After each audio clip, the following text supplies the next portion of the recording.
Hi guys, Chamion here from Food by Chamion. I hope all is well. I am going to make a red stew mango. I will not be making it savory, which is with some salt coming through. I'm going to make it sweet, the old-fashioned way we grew up eating it when we had mango at home when we were younger. So I have some mango that I pre-boil or pre-cooked, even parboil. You know, I got it at the fresh produce market, so I don't know what type of mango it is. A lot of times now, even in the supermarket, you actually get it already pre-cooked, cut and everything, right? But I just pre-cooked it because I wanted to go by a lot faster. So you are seeing, of course, the mangoes there. It's looking weird because, like I said, it's pre-cooked. You are seeing some granulated sugar, or white sugar as it is known here in the Caribbean. This is what our local bay leaves look like, our bay leaf from Trinidad. I'm going to do a comparison for you guys because you know, a lot of times you will see me cook with the international bay leaves, and I like to compare the stuff when I have them on hand for you. Remember I told you guys some time ago on the next demo, previous demo, that I don't like my bay leaf to dry. The flavor isn't the same, so I don't even like it to get dry. I cook with it as it is, right? So I have some international bay leaves. This is what it looks compared to our own. Of course it is dried, it's dehydrated, the international ones, right? But I know a lot of persons here in Trinidad, even when we were growing up, I grew up in the 80s, by the way. When we were growing up, we used to always use the bay leaves dry. And when I started cooking, I said, you know what, I'm gonna cook with my bay leaves fresh off the tree. And this is exactly fresh off the tree. It was picked like literally some minutes ago. And you know, this is what we have here, and our leaves are so much bigger, right? You are seeing some spice powder. This is freshly ground spice powder, regular spice. I'm not speaking allspice, I'm not speaking cinnamon, I am speaking spice. This is what spice looks like. This on the spoon here, that is ground in powder form. This is what it looks like before it turns to that.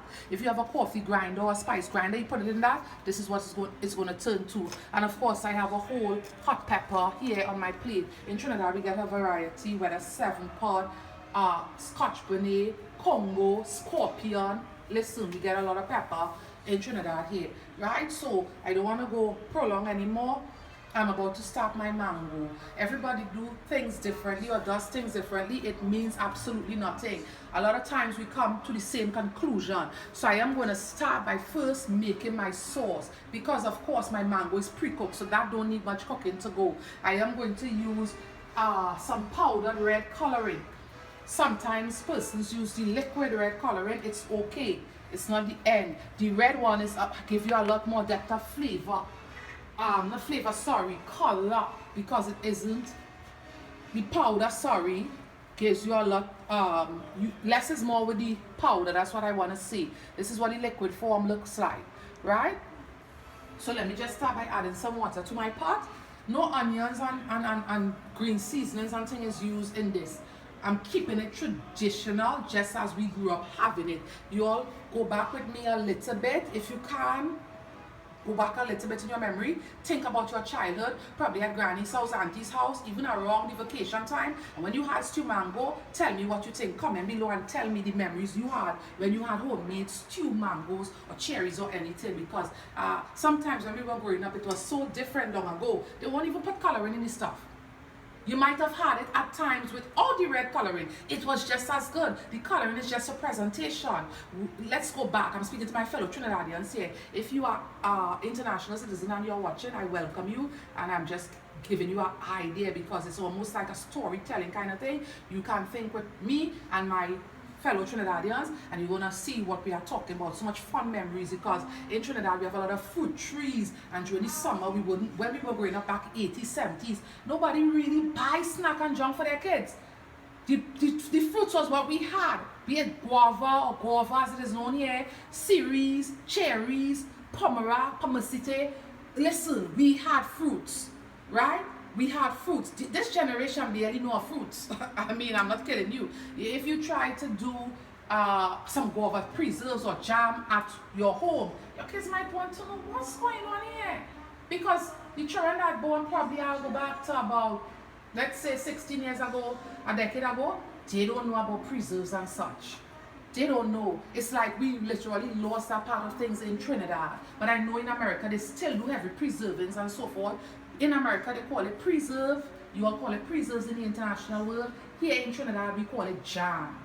It's the same thing I'm speaking about. It's just because we are from different backgrounds and nations, we call it by different names, right?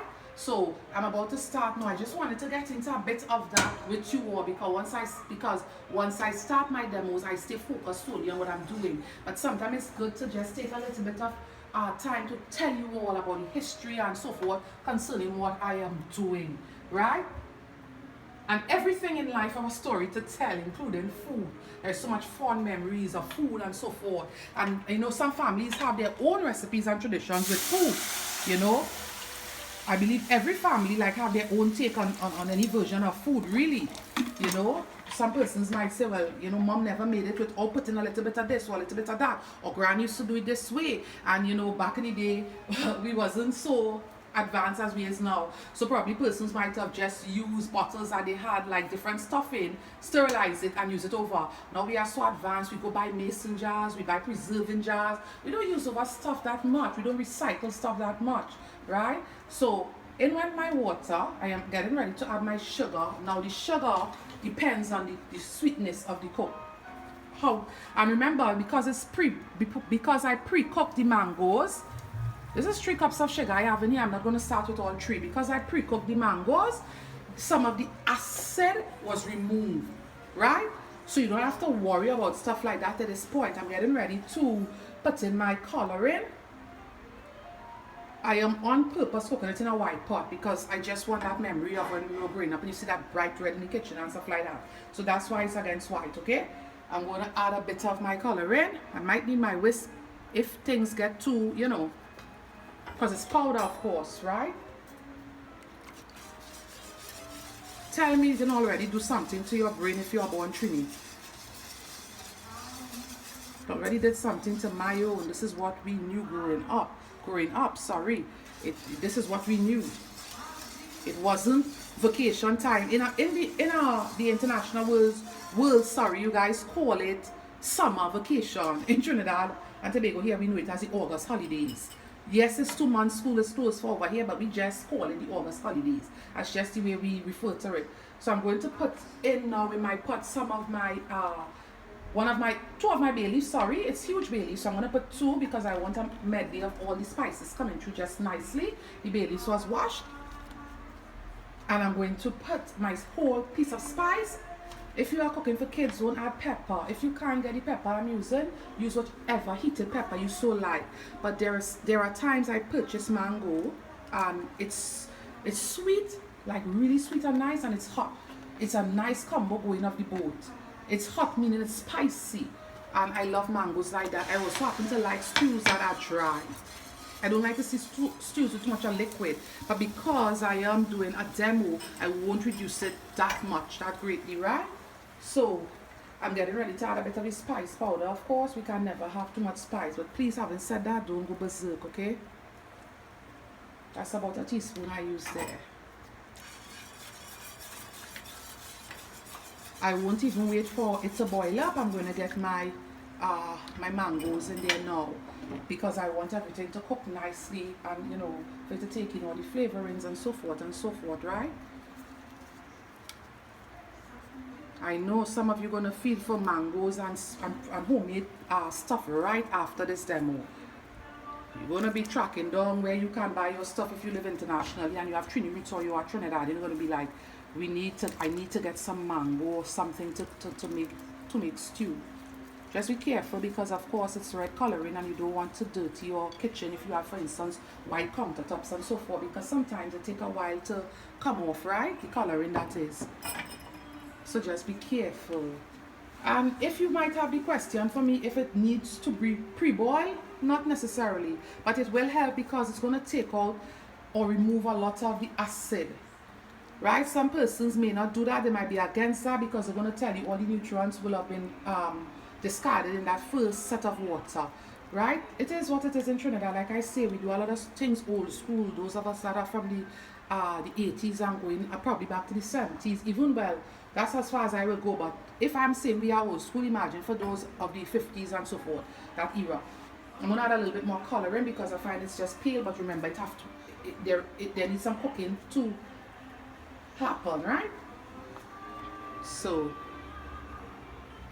Just gonna add a bit more. It could never be too red. There's no such thing with a homemade stew. Right? So, and from here, we wanted just to do some boiling up until it becomes gooey and sticky and nice. Really nice. Right? If you have to put salt, you must not taste the salt. So I'm going to put just a bit of my my sea salt, my Stonewall Kitchen brand sea salt, the Maine from Maine. Their own is from Maine that I have it in a grinder. I'm going to put just a ton of it that one would not even be able to taste it coming through there. Right? It just looks so gorgeous already. I can hardly stand it. You know what the kitchen is going to smell like, right? So this is the brand of salt that I'm going to use. If you have iodized, feel free to use it. But I'm not going for savory mango. I want to stress that. If you like it savory, because everybody have different tastes, by all means, you go ahead and make it savory. I don't want my own savory. I want that nostalgic, nice, sweet taste that we knew growing up. Yeah? So keep watching as I bring it together, but it's this easy, it's this simple. Like I said, don't go berserk with any sugar. Don't go add an excess amount of sugar, because once it's cooked, all that sweetness is going to go into your mango, right? So no matter how you try, it won't be able to be removed. So just play it safe.